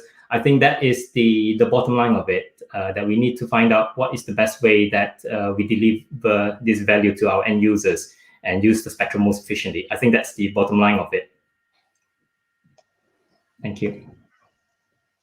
Thank you very much, Tuck. So there's a question from Luciana. So Luciana's question is, just given that we heard that Working Party 5D has not yet finalized the parameters and the studies have not really commenced yet, how can we say sharing will not be feasible? So I think maybe a couple of presentations suggested that. Paul and Alex, perhaps this question is for you. Well, shall I go first, maybe?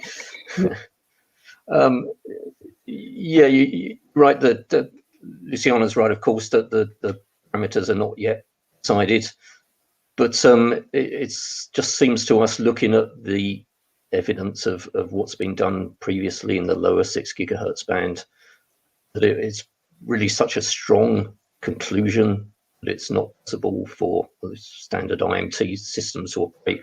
We can't really see how, for example, changing the antennas for advanced antennas is really going to make sufficient difference to that. Having said that, I'm sure there is some sort of IMT set of characteristics that will be developed, and assumptions that could be developed that would show that sharing is compatibility. I fully expect the mobile industry to be bringing such a set to the ITU studies. And I think probably where we'll end up being is a discussion about, are those characteristics realistic? Can those characteristics really be, we really have assurance that those characteristics would be complied with in global deployment of IMT systems? For example, if they're only to be deployed indoors or in urban areas, how can we really be sure that's the case? Well, maybe we'll end up being at that sort of level of discussion. So the overall premise of the question, I agree, we probably have to go through the motions of doing the ITU studies, even though I also feel it's probably, there seems to be such a weight of momentum behind Wi-Fi. I suspect it's not going to be that useful in the end, but that's the way it is. I think we have to go through the studies in any case. Alex. Thank you, Janet. I just wanted to emphasize that when we did the sharing studies in various administrations around the world, we approach it from the standpoint of what will it take to protect the incumbents. We established the interference criteria, and we saw what does it take, at what power levels does the new entrant, in this case Arlands, has to operate to not to exceed the interference criteria. So it wasn't unique to Arlands or anything like that. We just simply already know what it would take to protect the incumbents. And the power levels that are required are definitely not sufficient to operate a commercially viable network. I know we can imagine all kinds of regulatory solutions based on magical beamforming antennas and other things, but at the end of the day, the commercial deployment of a carrier network would require significantly higher power levels, which are incompatible with the services in the band. We all know this, but we seem to be continuing on a path towards developing CPM text. So thanks for that. Thank you. So Alex, while we're with you, I think there's a couple of questions for you. Did you want to comment on Paul's question? So protecting the receiving Earth stations. So how is that guaranteed? Thanks for reminding me. Yes, so protection of the receiving Earth station requires a certain exclusion zone around the Earth station, which is perfectly fine for Arlands, because that's exactly how Arlands would operate, is that they only use available frequency channels that are not being used by incumbents. So avoiding operating on channels in the vicinity of a receiving Earth station is not a problem for Arlands, and that can be accomplished. Similarly, for IMT, this is not acceptable because we would be creating significant holes in the coverage of IMT. I've seen the solutions that being proposed for IMT to operate only in urban areas. Well, I don't know about everyone else, but I certainly don't want my phone to stop working every time I drive outside of the urban area into suburbs or experience some car trouble on a rural road. So these solutions are not particularly practical, and hopefully we can take that into account. Thank you. Okay, thank you, Alex. Erika, did you want to respond on that? Yeah, I wanted to respond a little bit on all these comparisons that we keep on doing between Arlan and incumbents and IMT and incumbents, because it's not only about the antennas, it's also about the deployment scenarios that we have when we talk about Wi-Fi or when we talk about IMT. And the typical scenarios that we will have, we are talking about mid-bands. Mid-bands are, we always need to think about what is economically feasible. What are the operators actually are going to do at the end? So if we think about mid-bands, the mid-bands are this balance between capacity and coverage. They are really designed and they are economically feasible to deploy them in cities, citywide. So that's the deployment we are going to have. Of course, we will have some deployments outside the cities, but it's definitely not going to be continuous. So that's something that it's slightly different with Wi-Fi. And to Alex's comment on, of course, no one wants our mobile phone to kind of drop, right, when we get outside the cities. And that's why all our mobile phones have this tremendous amount of frequency bands that all operators need to invest on, because then they can hand over from one frequency to another, depending if you are in a very dense urban, then you may be using millimeter wave. When you move more towards the suburban area, you may move to the mid-band spectrum. And when you move to the road to drive your car to go to your village, then you will be connected to the low band. And this is all seamless to us, but it's actually happening in the network.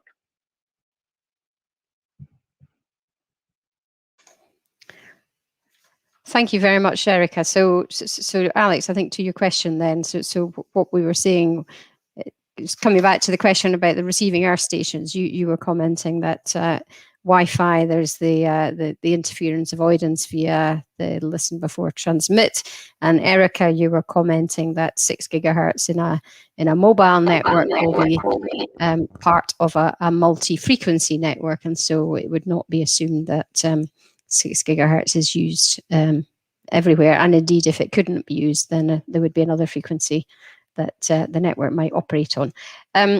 Paul and Alex, then coming back to you, is there anything else you wanted to respond on this question? Otherwise, I think we might have a couple more questions before we start to respond to the audience questions. Paul, anything you wanted to say? Just one follow-up reaction to what Erika just said was, I think I understood from probably Erika's presentation that the idea that there's a role for IMT to support an alternative to Wi-Fi for the home. So in other words, Wi-Fi isn't particularly useful unless you've got a good broadband connection to the home. But then I have trouble understanding how you can square that with the idea that you would only have IMT in the urban areas, at least in the 6 gigahertz band. So I guess we're not talking about what the people outside of the urban areas probably have fiber in any case.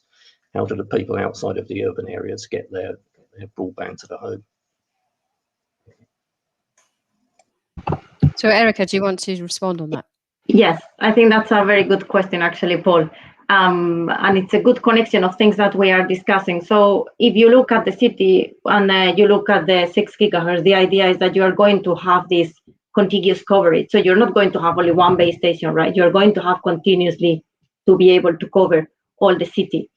When you look outside the cities, of course, you can have fixed wireless access, but that will be like one base station, and that will be serving some of the houses. You can have that on the 6 gigahertz, but you're not going to have many of those. It's all depends on where. You may have one in a village, but you are not going to have them as much as in the city. So you cannot say it can be used, and it's actually a very good way to reduce the spectrum where the operator has invested. So if the spectrum is available everywhere, they can always use it for fixed wireless access outside the cities, but it's not going to be a typical deployment. It's going to be on a case-by-case basis if needed. While in the city, it's expected that it will be, the 6 gigahertz will be covering the city. So it's not going to be only one base station in the city. I hope I clarified a little bit. Yeah, it does a little, yes, thanks. Thanks, Erika. So I would also like to just say to the audience, thank you very much for listening in. We've had lots of questions from you in the audience. So I'm now going to hand over to a few of the questions that we've received. So perhaps one of the systems that we have neglected to discuss so far is microwave fixed link. So there's a question here from Alan Tiles from Shulman Rogers, and the question is for you, Alex.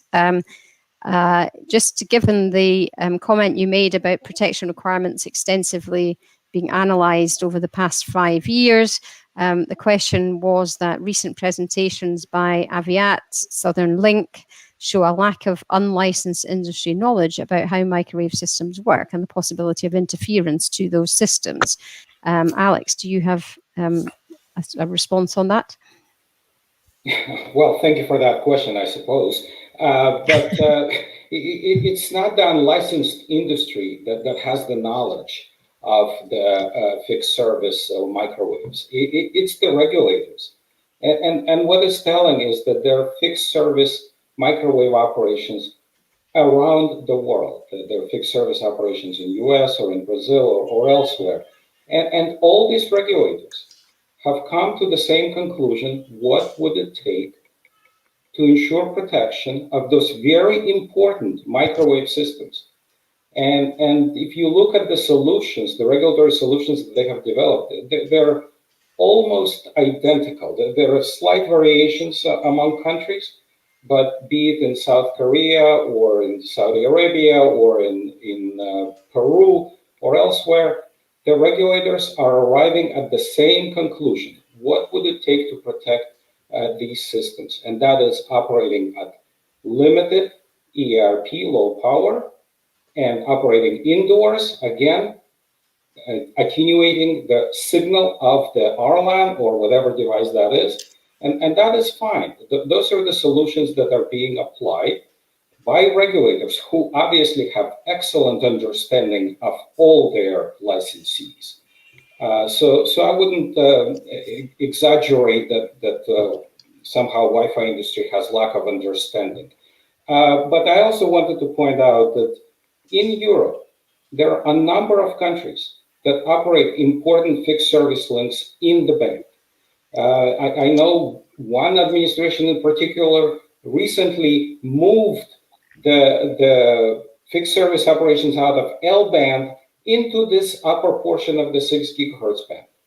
Where would these systems go if IMT is deployed only in the cities or some other solution? How will those systems be protected?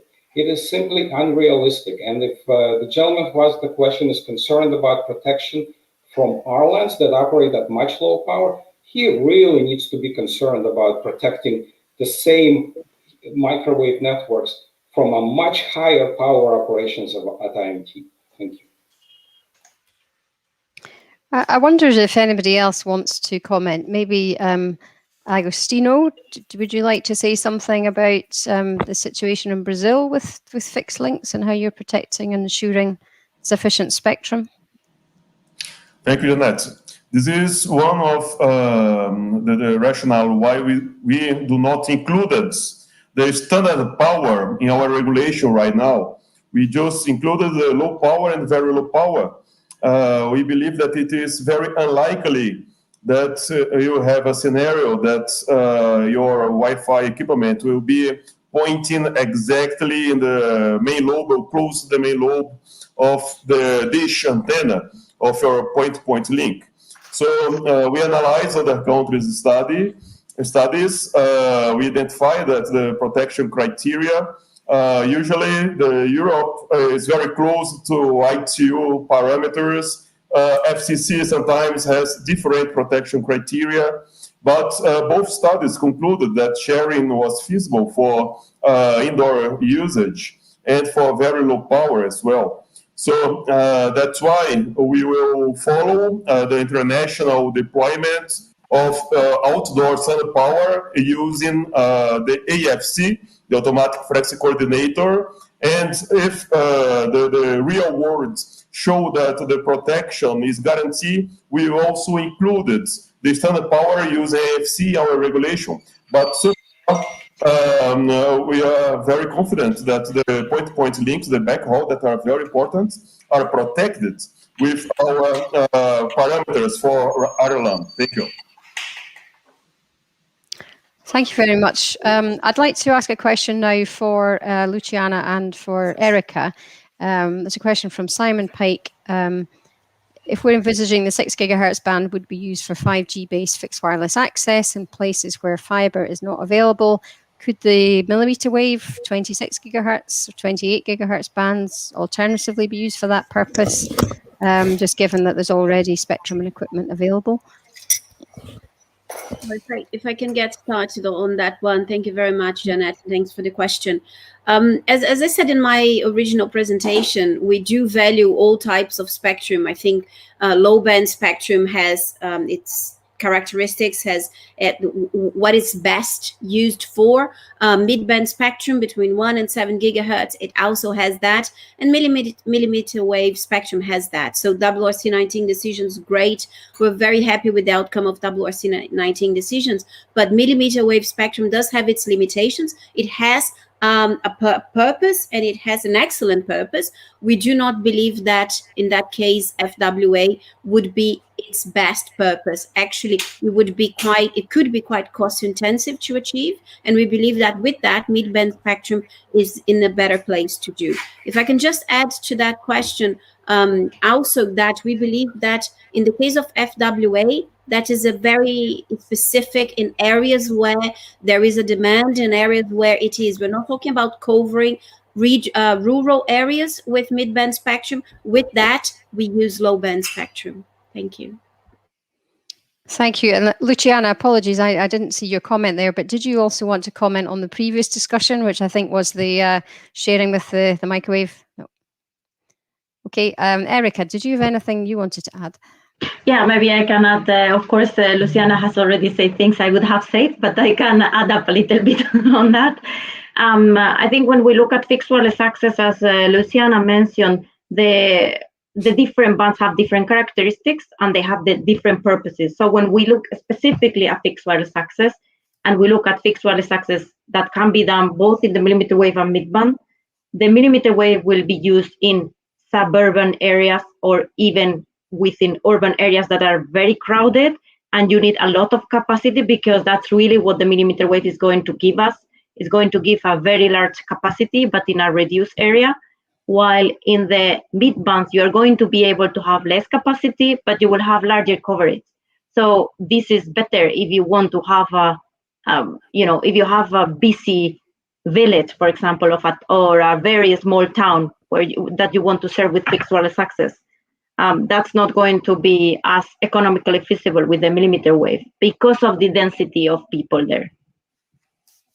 So they are just complementary. We need to move away from comparing mid-band with high-band, because they are not replacing one at each other. They are really complementing each other. Thank you very much, Erika. I'd like to move on. There's a question for Paul. So the question is, you mentioned that Wi-Fi could be compatible with fixed satellite service earth stations. The question is, since only the 6700 to 7075 megahertz can be used for non-GSO MSS feeder links, can we make the assumption that ESs would be very limited in number, earth stations would be limited in number, and hence there could be compatibility with Wi-Fi, but potentially also could be coordinated with licensed mobile use? Yeah, I think in terms of the number of earth stations, that receiving non-GSO earth stations, I think, yeah, relatively it is a small number. It's probably tens globally around the world. So yeah, the fact that they're non-GSO and the fact that they're feeder links means that they tend to have quite large bandwidth requirements as a consequence of that. So I think in principle, it should be possible to find a solution. And I think that would probably apply whether it's Wi-Fi, but we need a bit more detail from Alex, would be appreciated on how that's going to work. But whether it's Wi-Fi or it's licensed fixed links or it's licensed IMT stations, I think it can be done. But it is an extra consideration that we haven't come across before that we need to pick up in the studies. Thank you. And while we have you, Paul, there's another question. The 6 gigahertz band is allocated for fixed satellite services. And the question is, 6 gigahertz is not part of the radio regulations related to safety of life. The question, therefore, is on what basis ESOA is making a link between 6 gigahertz and safety services? Yeah, well, the basis of the link is the fact that the 6 gigahertz band is used and has been used for many years to support those band safety services. And I'm talking about, or primarily talking about, the GMDSS safety service for maritime and AMSRS for aircraft safety. So that the link that goes either from the ship or to the aircraft in the direction from the ground to the ship or the aircraft, it goes up in the 6 gigahertz band and down in the L band. So what is the consequence of that? The consequence, I think, is that we should be probably need to apply a little more caution when we're making assumptions about how systems are going to be deployed and are going to be evolved around the world. Because if we get this wrong, if we find a solution in the ITU and we get it wrong in the future, it's very difficult to reverse because we're talking about aggregate interference over a number of countries. So we need to be particularly cautious about if we get it wrong, then we could really impact on quite significant services provided, which people would generally agree that safety of life services for ships and maritime are quite important to protect. So I think for those reasons, that would tend to mean we'd need to be particularly cautious in making our analysis for that part of the frequency band. Thank you, Alex. So there's a few questions, I think, which are now coming to you, Alex. So there's a question, is Wi-Fi equipment robust enough to tolerate potential IMT use in the adjacent band? So, for example, if it was decided at WRC-23 that 6425 was to be in region 1, if the decision was to make that available for licensed mobile use? So it's, the question is to ensure that the receivers are able to address that. Well, certainly Wi-Fi equipment has a demonstrated history of not only sharing spectrum, but also operating without causing interference to the incumbents. We have done this in 2.4, in 5 gigahertz, and right now we're doing it already in the 6 gigahertz band. So given the fact that we're sharing with incumbents that operate at significantly higher power, I'm confident that adjacent interference is not going to be a predominant limitation on deployment of Wi-Fi 6E technology, which, by the way, is already ongoing. We expect millions of devices to be available before the end of this year on the market worldwide. So I think that's an important aspect to take into consideration. Okay, and Alex, also for you, although we generally understand Wi-Fi would be operating in an unlicensed or license exempt environment, there may be consideration of using 6 gigahertz for commercial services using Wi-Fi 6. So how would we guarantee quality of service in those cases is the question.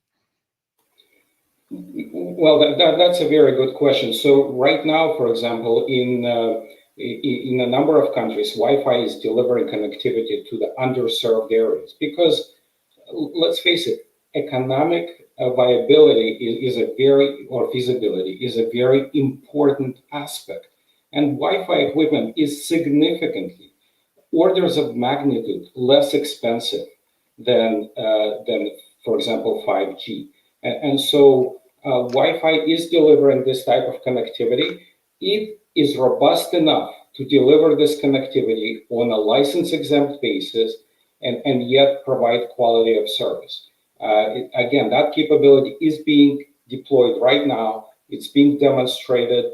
So what else can I say? But we're looking forward to a chance to do the same in the 6 gigahertz band. Thank you, Alex. So we've got about sort of 5 or 10 minutes to go. So I'm just going to rush through a couple of other questions from the audience. So a question for Agostino, I think. Recognizing international rights of satellite uplink to be protected in the 6 gigahertz, is there not a bigger risk for satellite in the long term due to losing access in the downlink band? So just given that we've already had licensing of 5G in the 3.5 gigahertz band, and also in some markets in 4.5 to 4.8.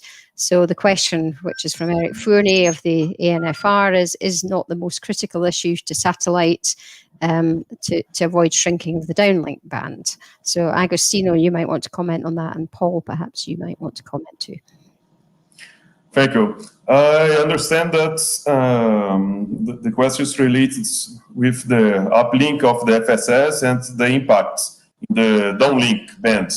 So with the Wi-Fi, what we analyzed is that the FSS will be protected. There are studies showing this. But as in our regulation, we will have indoor access points. So the building entry loss will be too high. And the equipment is a low power equipment. And outdoor, we will have basically wearables. So we won't face difficulties with the satellite with these parameters. But with outdoor standard power, we saw the studies, we read them. We also believe that the FSS will be protected, but we still have time in case to further analyze, run analysis and run studies if needed. So, and the C-band is very important for Brazil because with our characteristics, we need the C-band satellites. We have more than 30 C-band satellites operating in Brazil. So for sure, they are very important. And in future studies, for the case of standard power, we will analyze any additional information if they are available. Thank you. Thank you. And Paul, over to you. And I think there might be another question here, which is maybe to do with sort of asymmetry, given that there has been some changes in the 3.5 gigahertz bands and some shrinkage there. Does that have any bearing on the requirements in the 6 gigahertz band? Yeah, thanks. Well, certainly the loss of capacity that we see in some areas in the 3.6 gigahertz band is definitely important, and it's a problem for sure. And in some parts of the world is a bigger problem than it is in other parts of the world. And certainly the situation in Europe is that we're seeing a lot of constraints now on a station deployment in the 3.6 gigahertz band. What, as a consequence of one of the consequences of that is that you see in that part of the frequency band, you'll see going forward, you'll see very few sort of small VSAT type services. What you will still see, however, it will be sort of the large gateway stations, which really have to be in remote areas, but they will still exist. I think it's kind of different when you try and make that translation to the 6 gigahertz band. One of the differences is it's not so much dependent on the number of Earth stations.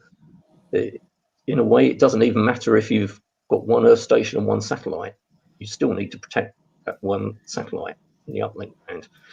So really the number of stations doesn't really have such a direct impact when it comes to the 6 gigahertz band. So the long and short of it, I think, is all parts of C-band, the uplink and the downlink directions, all parts will continue to be used. Types of use will gradually evolve. You will see in certain areas, you'll see VSATs in some part of the band and not in another, for example. So over time, the use will evolve for sure, but I don't think we'll ever see a situation where there's any part of C-band which is used today, which is not used at all. And that's what's important in this context. Thank you, Paul. So we're just going to wrap up. I think we've maybe got one final question, and then I'll allow everybody to say some concluding comments and come back on any points that you want to come back on. So the question from the audience was, it would be interesting to hear why the full band is needed for either technology. Would both camps be satisfied with access to half of the band each? So I wonder, Fan Sheng, perhaps I could come to you. So you've already taken the decision about the full band going to licensed 5G. I mean, what's your response to that question? Till now, we have not to make the final decision. But for our mobile network operators, they wanted to keep the whole band for MT. So we were considering to approve that. We have not to make the final decision now. Thank you. Thank you. That's clear. And Tuck, I wondered, do you want to say something on that? No, I'll keep it short. I'm having a bit of an issue with my computer at the moment. No problem. Anybody else want to comment on that? Agostino or Ajasu? Asaju, sorry. I think that okay. was simple because we are not only dealing with IMT and Wi-Fi, and there is issues with other services. So although just split the bands, half for one, half for other, even with this, we still need to analyze if sharing is feasible with other bands. And we also have to consider the total amount of spectrum that Wi-Fi have and what IMT have. So, and for each country, this amount varies. So that's why I don't think that we do not have one-size-fits-all solution in this issue of IMT on Wi-Fi in 6 gigahertz. Thank you. Yeah, Janet, I think I agree with the last speaker. The bandwidth, if you look at it, it's very massive. It's huge. It's about 1,200 meg. So I'm seeing the possibility of accommodating the two principal technologies within the entire band. Thank you. Thank you very much. So I'd like to just have final comments from everybody, and also maybe just come back on some questions as well. So maybe start with Erika, because I know you wanted to respond on the IMT land adjacent interference. Yes, I wanted to comment, but maybe now I leave it since we don't have so much time. Maybe for other time, I'll keep it. I'll write a note on that. So yes, my final remarks is that I like the last question we got regarding the balance, because yes, we think it's possible to find a balance in the 6 gigahertz. And we also think that it's important to consider the needs, both for, of course, for unlicensed and for licensed. They are both necessary for society. But when we allocate spectrum, or when governments allocate spectrum, it's really important that we make the best out of it, so that the socioeconomic benefits at the end are there. And the facts need to be considered as well. I mean, there is not a lot of, we don't gain so much from having a lot of Wi-Fi spectrum if we don't have the fixed networks or the fixed wireless access. So if the speed is not going to be possible, you can have your technology at home, but you will not get the speeds in any case. 5GNR, on the other hand, it's a complete technology. So we don't have it's an end-to-end technology. We don't have the same problem as we have. Of course, we will need also fixed line, but the fixed line is going to go to the 5G base station. And that 5G base station is going to serve the users. We don't need the fixed network to get to the homes. It's really different. So again, I think the balance is something that the regulators really need to consider. And honestly, the 6 gigahertz becomes really key at this point, because there is not a lot of mid-band spectrum that is available at the moment.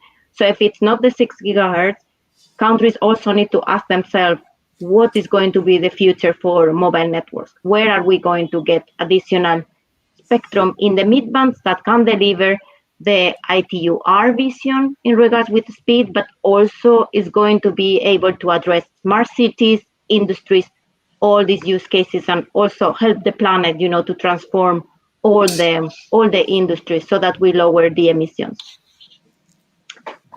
Thank you. Thank you, Erika. So just going round, Luciana, do you want to come back on anything? Any final comments? Yes, thank you. So my final comment is that I think we need to look at the 6 gigahertz band and as previous speakers mentioned, assess the needs of all the services and how best to use this spectrum. From our perspective, we have identified that there is a need for more mid-band spectrum for IMT. It might come from 6 gigahertz, it might come from other bands, But if it's not 6 gigahertz, what other band are we talking about? 3842? So I think countries need to understand that there's a relationship between the various bands that are part of the mid bands. And if they are going to have 5G services in their country, they will need to reach those levels of spectrum demand. And it's a choice for everyone to make. We just hope they're making the right ones. Thank you. Thank you. Alex? Yes, just a few remarks. So I wanted to agree with Erik and Luciana that the regulators should take into account the socioeconomic benefits delivered by whatever service they allocate to. There's no question about how much benefit Wi-Fi is delivering, particularly in light of the pandemic. I think we all have survived the pandemic in large part thanks to Wi-Fi, at least I can say that. And the fact is that there is no alternative spectrum for Wi-Fi to grow in. The last time spectrum was made available for Wi-Fi was over 20 years ago. We can imagine how much the demand and the kind of traffic and the latency requirements have changed since then in the last 20 years. So the regulators, when they make the decisions, need to consider not just the use for today, but also the use several decades from now. If it's not Wi-Fi in 6 gigahertz, then where? Again, the next generation Wi-Fi will operate in 320 megahertz channels, and those channels don't fit very well into the limited 500 megahertz of spectrum. And my last point is that I would urge all the regulators to try not to do the same thing over and over again, expecting a different result. With the 6 gigahertz, we know what it takes to protect the incumbent services, and we know that operating a commercially viable network under those conditions, IMT network, would not be feasible. So hopefully we can move forward and not impede the deployment of Wi-Fi 6E. Thank you. Thank you, Alex. And coming to you, Paul. Yeah, I think the debate may boil down to the question is there a need for more mid-band spectrum for IMT? If so, where's the best place to put it? And at least my feeling, considering where we are and looking at all the different requirements for the 6 gigahertz band, is it's probably not in the 6 gigahertz band. Maybe we've heard about also talking about some alternatives, maybe the 4.9 gigahertz band or even the 10 gigahertz band. And my feeling is maybe in the end that might be where we end up may end up being a place to accommodate mid-band IMT.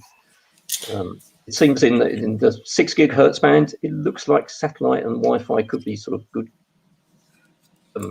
sharing partners. And there's a few issues to iron out, but I think it can be done, and maybe that's end up being the most pragmatic way to go forward. Thanks. Thank you, Paul. Very final comments from the regulators, starting with Agostino. We can see why the 6 gigahertz is a better ground. And I would like to thank all other panelists to show all these different views and with very good arguments. One additional comment that I believe is that totally in 2020, that is last year, the 6 gigahertz became the most important band for IMT. But this was not the position in WRC-19. That's why we have just Region 1 studying the whole bands for IMT. But I think that the work that the regulators have, it's very important to balance all different interests and see what is best for the society. And I think that Brazil took all of these into account when we did our decision. And I hope that other regulators try to find what are the best solutions for them. Thank you. Thank you, Agostino. So, Asaju? Yeah, and thank you, Jeanette. There is no doubt that the 6 gigahertz band is very interesting because of its benefits in terms of capacity and coverage. And we, as regulators, we are going to follow the global trend and ensure that the band is used for utmost importance and dividends for our country, particularly the sub-Saharan Africa. Thank you. Thank you. And Sansheng?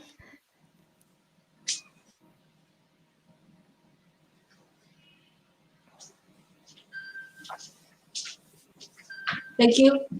And my conclusion is that we should pay more. One side we should follow the WRC-23 for the agenda 1.2 to do more. To do carefully the sharing study. But one thing I want to mention that we should pay more attention to the requirement of the different scenarios. So for this, we suggest we can use this important frequency band to provide good services to others, to public. So we think that we should find a solution to benefit everyone at the end. So this is my conclusion. Thank you. Thank you very much. And coming to Tuck finally.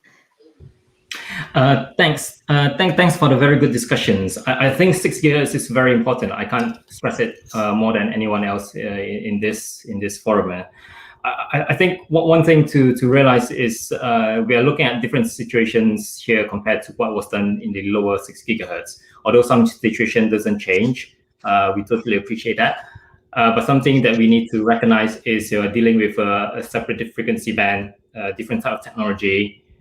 Some parts change, some part doesn't. So we need to take into account of that. We just have to wait until this the sharing study is being done for it, and then we need to assess, take a stock what has been done. So I recognize that there's quite a lot of discussions, and also there's a bit of a disagreements in how the band should be used or the situations that we have at the moment.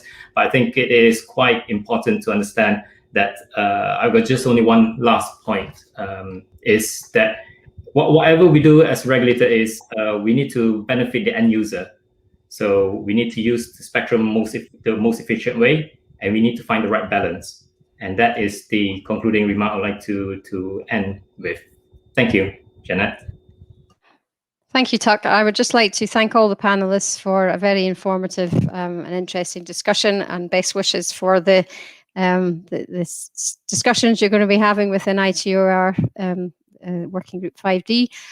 Also, thank you to the audience as well for all your questions. And Dan, I think we're finished here, so we can hand back to you. Jeanette, thank you very much. I'd like to echo those words from Jeanette to say a massive thank you to all of our panelists for fascinating discussion and lots of different perspectives in there, but a really, really interesting couple of hours. So thank you very much to all of our panelists for that. Thank you as well, as Jeanette said, to all of you out there. So lots of really good questions and comments, and I can see everyone was very active in the chat area as well that was there. So thank you all for that. We got through quite a few of your questions. So for those of you who maybe we didn't reach your questions, we will forward those on to our panelists. So hopefully they can look at those and maybe come back to you personally on those. And a final thank you, a big thank you to Jeanette. I think excellent job that Jeanette did, and we really do appreciate everything that Analysys Mason have done to support this whole series. So Jeanette and also her colleague Mark, who've between them moderated the 3 webinars, and all of the support from Analysys Mason. So really do appreciate that. I think it's no mean feat to moderate a panel with 8 people on that, but I think Jeanette, you did a fantastic job. So thank you very much. And finally, I just wanted to say a thank you to all of the supporting organizations and sponsors for these 3 webinars as well. Again, you can see those on the screen beside me here. So we really do appreciate all of their support and everything that they too have done to make this possible. So thank you very much. Also to all of our partners. So that's it. So we've had 3 fascinating discussions over the course of the last few weeks. The discussion today and the discussion that we've had yesterday. The discussions that we've had in the 2 previous webinars focusing on UHF and C-band. So all of those will be available to download via the website. So we'll be sending over information on those very shortly. But this is only the start, I suppose, of our spectrum discussions for the rest of this year, because we're moving on now to our standard regional spectrum conferences. So we have 7 conferences taking place covering all of the different regions before the end of the year. First one up is our Asia Pacific conference. So you can see details of that here. So that's coming up next week. so running on the 24th, 25th, and 27th of May. If you haven't registered for that yet, you can do so via the link that is at the bottom of the screen there, spectrummanagement.asia. Following that, we also then have, before the summer, our regional conferences focusing on Europe and Sub-Sahara, and then the other regions will all be happening after the summer as well. So look forward to hopefully welcoming many of you to those discussions, and I'm sure some of the issues on 6 gigahertz that we heard today will definitely be featuring strongly in those, maybe more at a regional level with those events. So once again, thank you to everyone who's been part of the discussion here. Thank you to speakers, to Jeanette, to all of you out there. As I said, we're back again, hopefully see many of you at the Asia Pacific Spectrum Management Conference next week. But in the meantime, wishing everyone a pleasant rest of the day. Stay safe. And as I said, we'll hopefully see you again very, very soon. Thank you.